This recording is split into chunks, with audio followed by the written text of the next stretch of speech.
Hello students, how are you? I am your chemistry teacher on this channel. My name is Maria Wasif Khan and I will try to teach you each and every concept of chemistry in a simplest and easiest way. I hope you have fun and understood the most complicated, interesting, most useful subject chemistry with me. Let us start. Today I am going to teach you about chemical reaction and chemical equation. That is the most important topic and most important chapter for class 10th. That is chapter number first. So let us start our study.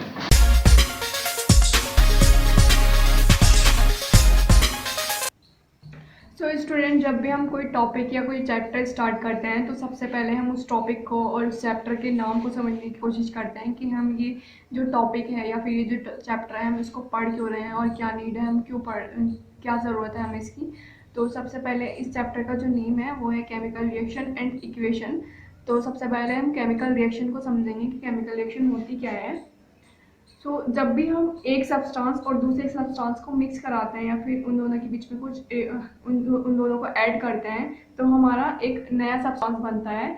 तो ये जो हमारा process होता है ये हमारा chemical reaction कहलाता है कि हमने एक सब्सटेंस को और दूसरे सब्सटेंस को ऐड कर दिया और दूसरे एक नया सब्सटेंस बना दिया। ये प्रोसेस हमारा केमिकल रिएक्शन कहलाता है। इसकी जो डेफिनेशन है वो हम कह सकते हैं कि व्हेन वन और more substance react and form new substance, this process is called chemical reaction. For example, इसके ऊपर डेली लाइफ के एग्जांपल भी ले सकते हैं। हम घर में कर्ड्स जमाते हैं तो वो कैसे जमती है, वो भी एक केमिकल रिएक्शन ही है कि कैसे कैसे पहले कुछ और था उसके बाद हमने कुछ नया सब्सटेंस बना दिया उसको। तो समझते हैं कि कैसे कैसे कर्ड्स बन रही है। तो हम एक पैन में मिल्क लेते हैं और उसे थोड़ा सा गर्म करते हैं और उसके बाद उसमें थोड़ी सी दही डालते हैं और दही डालने के बाद हम उसको 6-7 घंटे बाद देखते हैं कि हमारा जो पूरा मिल्क है वो कर्ड्स में चेंज हो रहा है। तो ये जो हमारा प्रोसेस था ये भी हमारे केमिकल रिएक्शन है और ऐसे बहुत सारे एग्जाम्पल हैं डेली लाइफ में जो हम समझ सकते हैं केमिकल रिएक्शन को लेकर। अब देखते हैं ज़रा एनसीईआरटी में क्या दे रखा है। एनसीईआरटी को पढ़ेंगे और उसमें समझने की कोशिश करेंगे। अब यहाँ एनसीईआरटी में दे रखा है consider the following situations of daily life and think what happen when. Consider करेंगे, हम समझेंगे कि ये जो हम देखेंगे कि ये जो हमारे डेली लाइफ की सिचुएशंस है ये कैसे कैसे चेंज हो रही हैं या फिर क्या हो रहा है इसमें।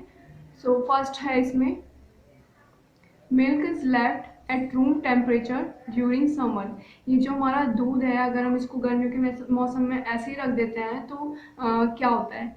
N iron tawa pan nail is left export to हम एटमॉस्फेयर। जब ये जो हमारा तवा होता है और पैन जो होता है अगर हम इसको हम एटमॉस्फेयर में ऐसे ही रख देते हैं तो क्या होता है, बरसात के मौसम में अगर हम ऐसे ही रख देते हैं तो क्या होता है, ग्रेप्स गेट फॉर्मेंटेड। अगर हम अंगूर को ऐसे छोड़ देते हैं, ग्रेप्स को ऐसे छोड़ देते हैं तो क्या होता है, फूड इज कुक्ड, खाना बनता है।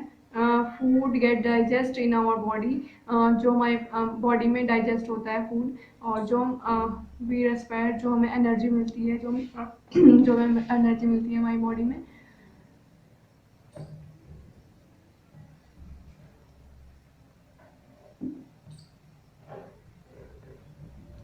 In all the above situations, the nature and the identity of the initial substance have somewhat changed. ये जितनी भी हमारी डेली लाइफ की सिचुएशंस थी इसकी ये भी जितने भी सब्सटेंस थे हमारे, उन सब्सटेंस की आइडेंटिटी पहले कुछ और थी।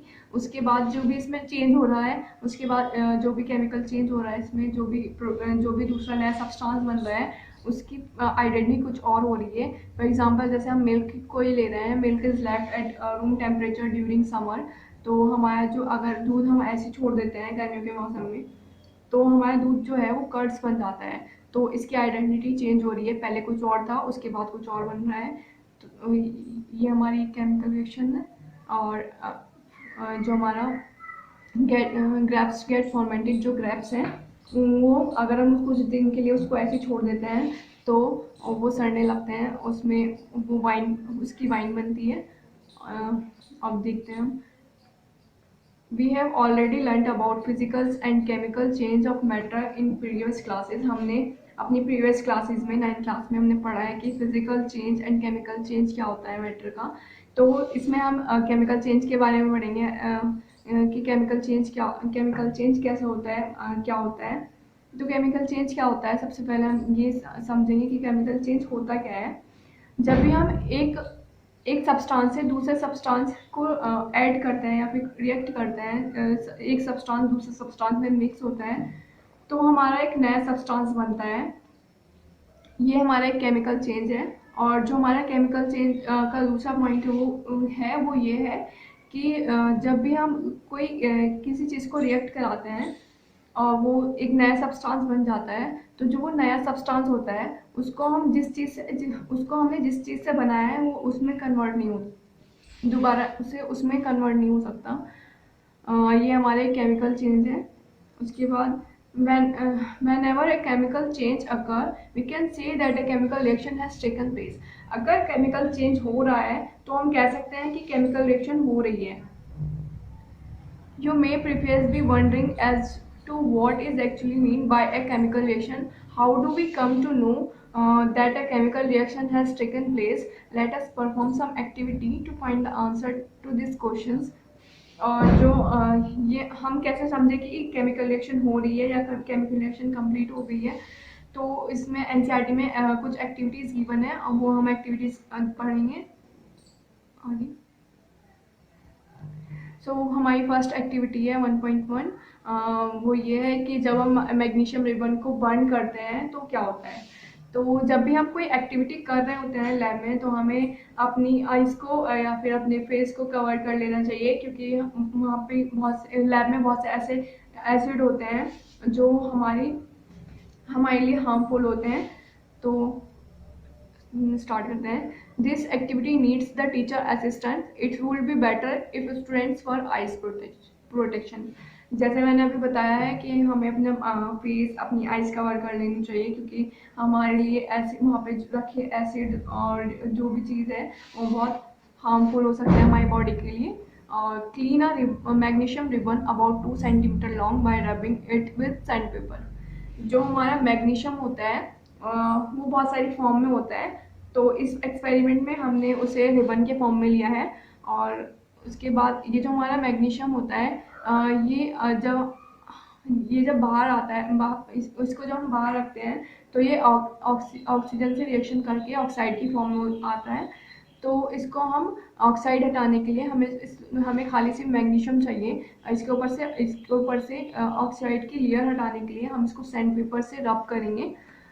उसके बाद हमें मैग्नीशियम मिल जाएगा। Hold it with a pair of tong, burn it using a split lamp of burn and collect the ash so formed in a watch glass as shown in figure 1.1. Burn the magnesium ribbon, keeping it as far as possible from your eyes.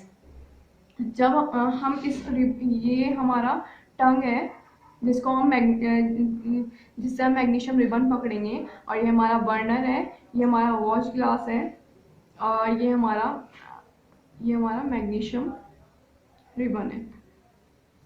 अब हम इसको burn कर रहे हैं टंग से पकड़ के magnesium ribbon को। तो हम देखते हैं कि ये जो हमारा मैग्नीशियम रिबन है, जब इसको हम बर्न करते हैं तो इसमें वाइट डेजलिंग फ्लेम उठती हैं, बहुत चमकीली फ्लेम उठती हैं। और इसका जो पाउडर होता है वो धीरे धीरे वॉच ग्लास में कलेक्ट हो जाता है।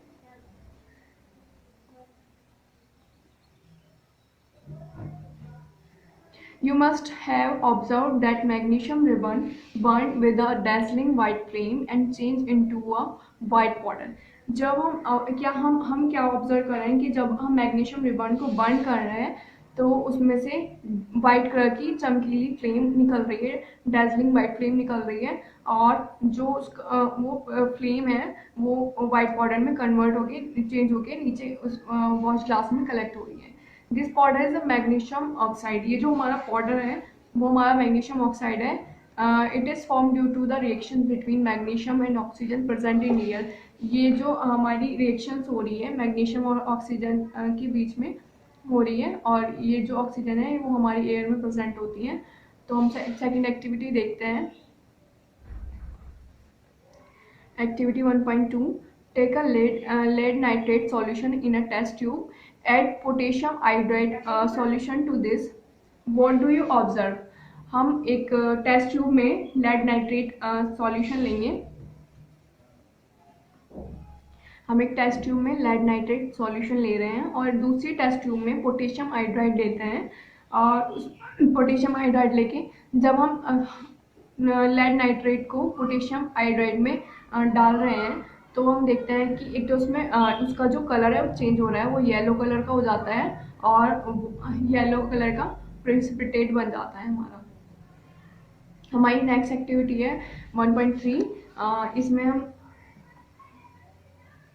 इसमें हम ले रहे हैं जिंक के छोटे छोटे टुकड़े ले रहे हैं। Take a few zinc granules in a conical flask और अ टेस्ट ट्यूब। हम जिंक के छोटे छोटे टुकड़े ले रहे हैं एक टेस्ट ट्यूब में, और या फिर हम कॉनिकल फ्लास्क में भी ले सकते हैं।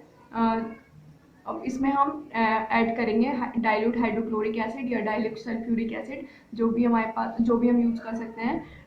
ऐड डाइल्यूट हाइड्रोक्लोरिक एसिड और सल्फ्यूरिक एसिड टू दिस, मतलब इसमें हम ऐड कर सकते हैं। और जब भी हमें अपनी केयर रखनी चाहिए, जब भी हम एसिड को पकड़ रहे हैं या फिर हम एसिड को किसी टेस्ट ट्यूब में डाल रहे हैं तो हमें केयर करनी चाहिए अपनी। Do you observe anything happening around the zinc granulus? Test the conical flux or test tube. Is there any change in its temperature? जब भी हम छोटे छोटे टुकड़ों जिंक के छोटे छोटे टुकड़ों में डाइल्यूट हाइड्रोक्लोरिक एसिड या डाइल्यूट सल्फ्यूरिक एसिड डालते हैं तो उसमें से हमारी हाइड्रोजन गैस रिलीज होती है। ये हमारे जिंक के टुकड़े हैं छोटे छोटे। इसमें हमने डाइल्यूट सल्फ्यूरिक एसिड डाल दिया और ये इसमें जैसे हमने डाइल्यूट सल्फ्यूरिक एसिड डाला तो हमारी हाइड्रोजन गैस रिलीज हो रही है।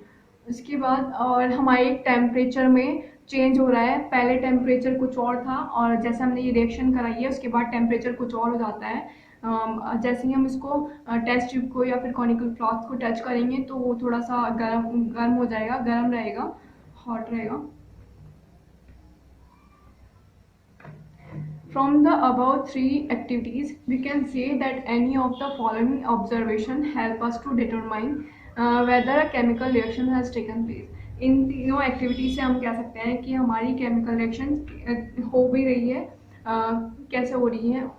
तो हम कैसे समझेंगे कि हमारी केमिकल रिएक्शन हो गई है? तो सबसे पहले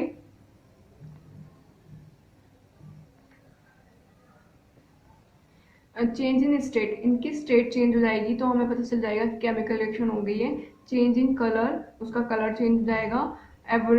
एवोल्यूशंस ऑफ गैस निकलेगी। Change in temperature, temperature change हो जाएगा। जैसे अभी हमने फर्स्ट एक्टिविटी में देखा है कि अब उस फर्स्ट एक्टिविटी में जो इतना कुछ उसकी स्टेट चेंज हो रही है, उसकी स्टेट चेंज हो रही है। और सेकंड एक्टिविटी में देखा है कि उसका कलर भी चेंज हो रहा है, येलो कलर का हो जाता है। और जो हमारी थर्ड एक्टिविटी थी उसमें एवोल्यूशन हो रहा है गैस का और टेम्परेचर चेंज हो रहा है। As we observe the change around us, we can see that there is a large variety of chemical reaction taken place around. We will study about the various type of chemical reaction and their symbolic representation in this chapter. इस chapter में हम chemical reaction को कैसे represent करते हैं उसके बारे में पढ़ेंगे और केमिकल रिएक्शन कितनी टाइप्स की होती है वो पढ़ेंगे।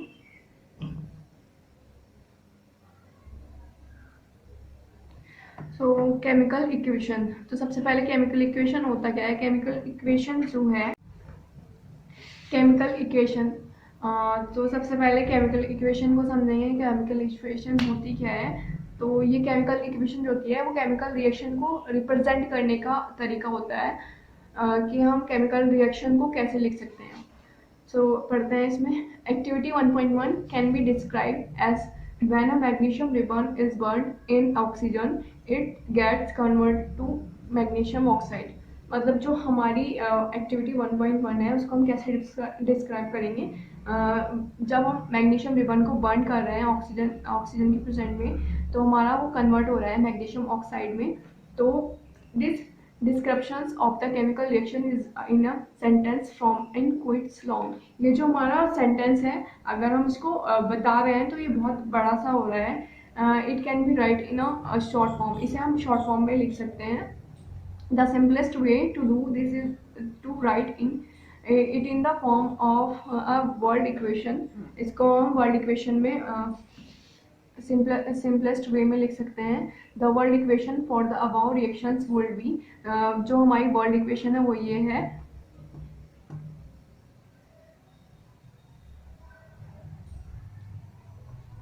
ये हमारी वर्ड इक्वेशन है मैग्नीशियम, और हमने ऑक्सीजन को ऐड किया, मतलब ऑक्सीजन मैग्नीशियम को बर्न किया ऑक्सीजन की प्रेजेंट में, और हमारा बन गया है मैग्नीशियम ऑक्साइड. ये हमारा इसको हम शॉर्टेस्ट फॉर्म में ऐसे लिख सकते हैं. अब हम इसको पढ़ेंगे. The substance that undergo chemical change in the reactions 1.1 magnesium and oxygen are the reactants. ये जो हमारे रिएक्ट कर रहे हैं ये हमारे रिएक्टेंट्स होते हैं. जैसे मैग्नीशियम और ऑक्सीजन हमारे रिएक्टेंट्स हैं. The new substance magnesium oxide form during the reactions is the product. ये जो हमारा न्यू सब्सटेंस बना है इस रिएक्टेंट से वो हमारा प्रोडक्ट कहलाता है. और word equation show change of reactants to product through an arrow placed between them. इन दोनों के बीच में एक एरो होता है जो इसकी डायरेक्शन को दिखाता है कि ये दोनों जब मिक्स हो रहे हैं, जब ये दोनों रिएक्ट कर रहे हैं तो क्या बन रहा है. The reactants are written on the left hand side with a plus sign between them. जो हमारे reactants होते हैं वो प्लस, उनको हम उनके बीच में हम प्लस लगाकर लिखते हैं. Similarly, the product are written on the right hand side with a plus sign between them. अगर हमारे पास और भी ऐसे प्रोडक्ट और भी प्रोडक्ट बनते हैं इससे तो हम उन दोनों के बीच में भी प्लस लगा कर लिखते हैं. The arrow point toward the product and show the directions of the reaction. ये जो हमारा एरो का साइन है ये हमारी डायरेक्शन बता रहा है, रिएक्शन की डायरेक्शन बता रहा है. So student, thank you for watching my video. I hope you understood all this point which I have discussed today. Please like my video और अपने friends को भेजो जिसे इस वीडियो की नीड है. And please don't forget to subscribe this channel. Till then, thank you, goodbye, have a nice day.